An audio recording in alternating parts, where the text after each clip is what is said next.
أعوذ بالله من الشيطان الرجيم بسم الله الرحمن الرحيم زه حکیم عنایت الرحمن د الشفا یوناني دواخانه په لوړن نه تاسو سره مخاطب یم. نن موږ دا اراده وکړه چې په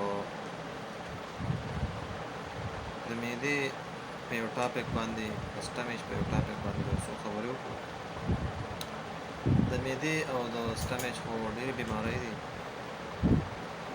او مختلف قسمه بیمارۍ دي.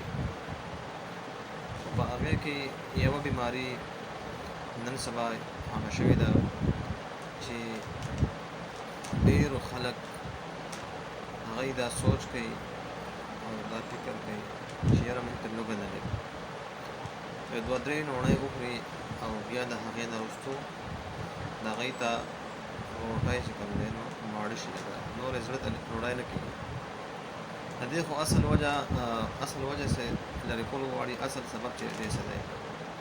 نو اصل سبب خو د دې دپاره دی د قبض. چې قبض ختم شو نو انشاءالله چې روړی به د دوی زړه ته وشي، او چې تر کومې پورې قبض یې روټۍ به یې زړه ته نه کېږي. خو مونږ یو سوچ وکړو چې د دې خپلو فالوور دپاره یو داسې څیز راوړو چې هغه دې ته میلاو شي تیار، او هغې سره د دوی جسم هم ښه شي. کم هغه وروڼه خویندې چې د هغوی وجود کمزوری وي، غوښه نه کوي، ډوډۍ زړه ته نه کېږي، په مخ باندې تیرسري، په مخ باندې دانې وغیره یي، نو د هغې وروڼو او خویندو خصوصا زموږ خویندې چې کومې دي د هغوی دپاره ډېر بهترین د ریزلټ څیز دی، A1 څیز دی، کیلشیم برابروي. نو هغوی ته د تیار میډیسن مونږ ښایو. میډیسن ما سره دې وخت کې موجود نه دی چې تاسو ته د هغې تصویر وښیم. انشاءالله په نیکسټ ویډیو کې به تاسو د هغې تصویر وښیم. خو هغه د معجون زینت په نوم باندې تاسو ته هر ځای کې میلاویږي، مونږ سره میلاویږي. معجون زینت د دې استعمال طریقه دا ده چې سحر او ماښام په نهاره نیمه نیمه چمچ پایو سره اچول دي. نو دا ډېر یو بهترین څیز دی، ډېر زبردست کار کوي. کم ملګري ته چې لوږه نه لګي هغه دې دا استعمال کړي انشاءالله، او ډېر ښکلی کار کوي. او بل په دې کې نور هم ډېر څیزونه دي،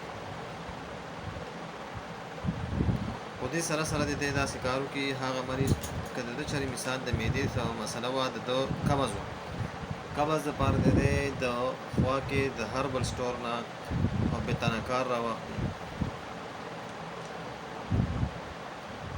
یا دې لوزي راوالي، یا دې چې کوم دی نو سکموني راوالي حاذق والا، یا د اشرف والا تڼاکار راوالي، یا د بیوټي والا تڼاکار راوالي.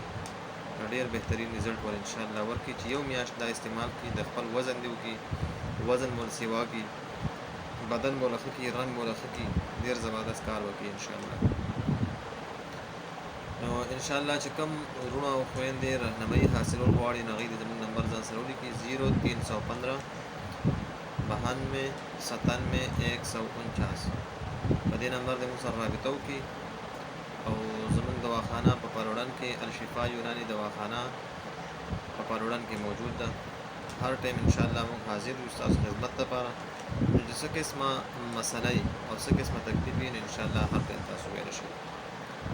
والسلام.